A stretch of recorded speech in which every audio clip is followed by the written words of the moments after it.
Hey, everybody. Welcome to the Daily Objective. And our objective today is to discuss term limits, yay or nay. Today is Tuesday, of course. And believe it or not, I was looking at the calendar and we are just mere weeks away from the election to end all elections, possibly. I mean, am I being hyperbolic when I say this might be the last election ever? Am I exaggerating if I say that maybe after this, America itself will cancel Election Day? Nothing would surprise me at this point, the way the world has gone and is going.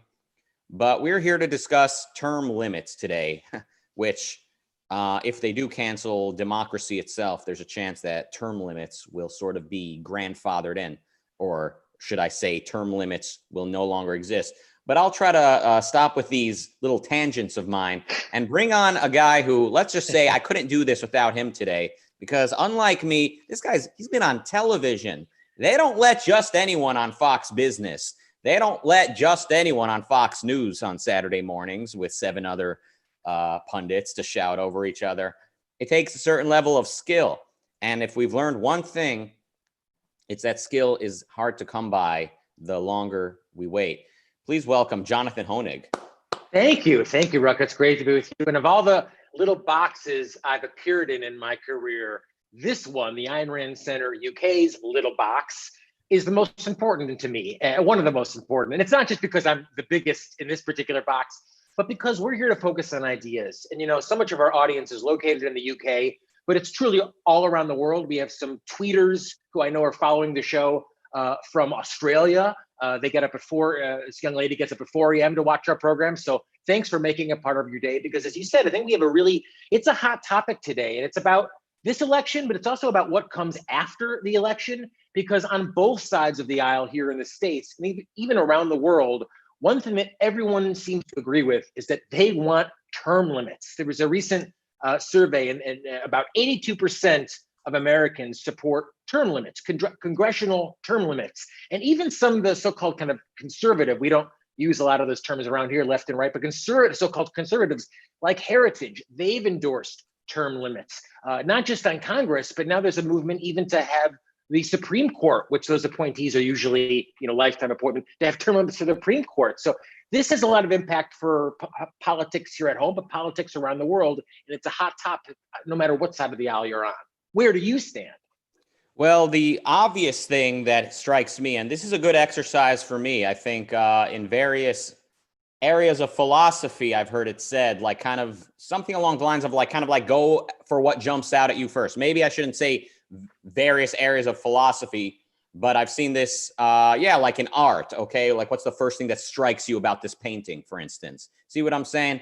I've tried to remind myself, go for what's obvious right away. And what's obvious in this issue for me is that people are trying to make personalities the essential of this. Like if certain people were just not in office that long, they wouldn't be corrupted, or they wouldn't have as much incentive to play games with lobbyists, because they wouldn't, the lobbyists would have nothing to bribe them for. They're only there for a few years. But guys, listen, even if we have artificial intelligence as our elected officials, we are sending them to DC with a certain job, or sending them to Sacramento or Lansing or wherever we're sending them, to the Capitol. We're sending them to City Hall with a certain job. And that job is either to do favors for this constituency, for this union, for that, welfare recipient group, whatever it is. There are different lobbies. There are different causes, and they want favors. They might call them rights. They might call them, I have a right to receive welfare, or my union has a right to be a government protected union, or whatever it is. We are sending politicians to go do a certain job that we are telling them to do. We are not sending them to go get rid of the lobby system. The most, outsider politicians, like Donald Trump, is sort of like he's supposed to be like the final boss of anti-establishment guys, right? He's not a politician, and he doesn't need your money because he's already filthy rich, right? So Donald Trump was supposed to be the answer to the lobby system, right? Because he's the outsider. He doesn't care about politicians. He doesn't need them. They don't need him, But then what happens?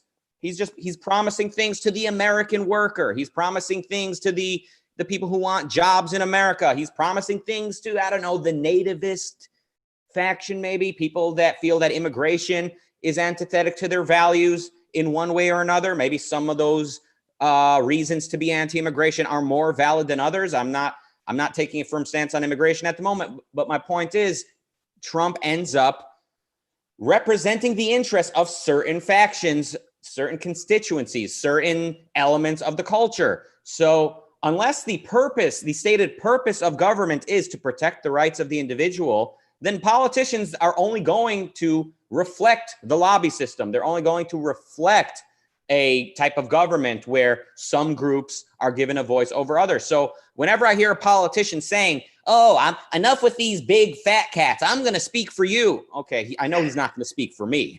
Believe me, he's not going to speak for me. So why do I go on that whole tangent? It's to make the point that when they talk about term limits, they're acting like, oh, if just these if the politicians were given a shorter amount of time in office, they won't be able to get as corrupt. They won't be able to get in bed with as many lobbyists. But look, even if they're in office for 5 minutes, what is it you want them to do while they're there? Chances are you want them to either protect your union, or you want them to increase welfare, or, you know, even if you feel what you want them to do is sort of pro-capitalism, let's say you want them to deregulate a certain sector of the economy, a certain type of business, which is good. They should deregulate. But hold on, are you willing to live with that principle when it means that businesses are outsourcing, when businesses are, you know, firing people, when businesses want to hire cheap labor from immigrants, et cetera? So unless you're into actual individual rights being protected by the government, I think you're basically part of the problem. And what I mean is, in some way, you're complicit in the lobby system. So to emphasize term limits and the length of terms doesn't really matter much. And I would point you to states like, I think California has term limits. Am I right, Jonathan? You're the expert. Thankfully I don't live in California, although I live in Illinois, which I guess is kind of right below California these days in terms of politically and economically. But, you know, Rucka, I think you hit the nail on the head. I mean, everyone now, both sides of the aisle, are agreed, you know, we need a change. We need to do something to get rid of the corruption, to get rid of the deal making, the largesse that you talked about, whether it's for 5 minutes or 5 years. That agrees. That's why the left and the right really are for term limits. But, you know, when you come right down to it, it's a shortcut, and it's a shortcut that fails. Just like you know, if you buy followers to try to be popular, that doesn't fail. It's not going to make you popular. A fad diet is not going to help you lose weight. You have to actually be that thing. And term limits they're, I think, kind of a cultural shortcut. And you hit the nail on the head as to why. I mean, there's this fantasy that, you know, if you only got new people in there, you know, get the old ones out and get the old shitheads out and get the new shitheads in, and things will be, we're going to get the same type of corruption that you talked about with the new politicians. But it kind of goes back to something that I know has been emphasized by Rand and by the Ayn Rand Center UK quite a bit, is that politics, although we talk about it a lot, and it's like sports for people who hate sports like myself. It's something that everyone has an opinion on. It's, as they say, downstream. It is, as you alluded to, we get the politicians we deserve. So we have these collectivist politicians who are ready to engage in favors, engage in deal making, engage in largesse, and even if they're there for a shorter period of time. I mean, Ted Cruz is the one that comes to my mind. You know, Ted Cruz, when I met him, I don't know, a decade ago, he was talking about Atlas Shrugged on the floor of the Congress. Do you remember that? Or the Senate? I mean, he was saying, oh, and now he's the one saying we need to regulate big tech. So he's saying, look, I want to be a politician. So what needs to change is the ideas, those fundamental ideas. That's how we get the politicians we deserve. So we're reversing the cause and the effect by pretending that if we just got, quote, better politicians, we'd have a better culture. We need a better culture first, then we get the better politicians. Yeah, and I hate to say this because it makes the battle seem even more sort of hopeless and endless, but we're not going to be able to have capitalism and religion. Like, ultimately, one needs to be chosen, and we see that reflected. You know, guys like, you know, conservatives, guys like Ted Cruz and Ben Shapiro, and a lot of these sort of Tea Party conservatives, and even before that whole thing, I mean, long before that, you had conservatives that were kind of speaking the language that sounds like they've read Rand. I mean, guys like Ronald Reagan, I've heard speeches, he talks about the rights of the individual And conservatives used to speak with reverence to the founding fathers, talking about the rights of the individual and capitalism, but that these rights were, they strongly emphasized the creator endowed by our creator and created equal, etc. I don't think that those two, that contradiction is ultimately sustainable. And we see ultimately today, where does Ben Shapiro really die on the Hill? Abortion, and abortion. I mean, and like Ted Cruz, ultimately he sold out property rights. He's willing to compromise with it, and then even kind of fight for that compromise, aka fight for that violation of rights, which will only make things much worse. But when it comes to abortion, that's where he's happy to really stand his ground. And look, if we had a term limit on Ted Cruz, what would be the difference? We just get a new ugly, probably a slightly uglier version of Ted Cruz, a compromiser, a deal maker, a so-called defender of capitalism who's anything but. So, I mean, to echo what you started with, this idea of like, look, I mean, it's ultimately inconsequential. Should we have term limits or not?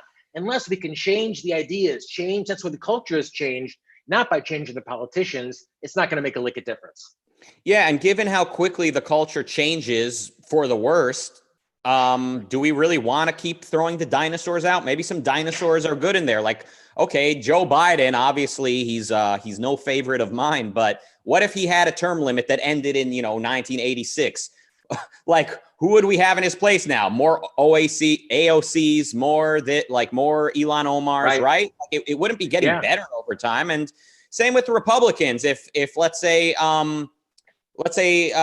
Ted Cruz, let's say his term limit was 2 terms, and now it was time for him to go. Who would be filling his seat? It would be some kind of Trumpian populist that never paid lip service to Atlas Shrugged. So I fear that term limits might actually be antithetic. And as I think somebody replied to your tweet on the Twitter website that the kids are using now, someone actually said it only the newer politicians are only more radically left, and I would say equivalently, if that's the word, on the Republican side, they're going to be more populist, less principled, less individualistic, and less constitutionalist. So careful what you wish for, folks. I think this whole term limit so-called solution, it very much kind of misses the point of the problem. So this is a great example of how thinking in essentials is what's needed. Yeah, I mean, and if, to your point, Rucka, if there was some understanding of the proper role of government, then really the power of that elected official, whether it be your local mayor or the president, is by definition under a proper understanding of government limited. These days, there's this obsession with voting. And in fact, here on the Ayn Rand Center UK channel, I believe next Tuesday, we're scheduled to have Dr. Greg Salmieri to talk about voting in the American system, because there's an obsession. I mean, politicians say, oh, we're a democracy, it's all about the vote. And once you get into office, there's this idea that you can do whatever you want if you get the votes. But the proper understanding of Americanism, as you alluded to, is that the role of government is very delimited. It's limited by the Constitution, and there's just not much that they can do. So ultimately, it shouldn't matter who's voted in, because government's role is very limited. Protect our rights and stay the hell out of our way. Yeah, and the Lord Emperor behind the scenes informs me that Greg is not confirmed for next week. So scheduled to appear. He's not confirmed, but luckily I think you pronounced his name incorrectly. So that other guy might be confirmed, but not the one you meant to say.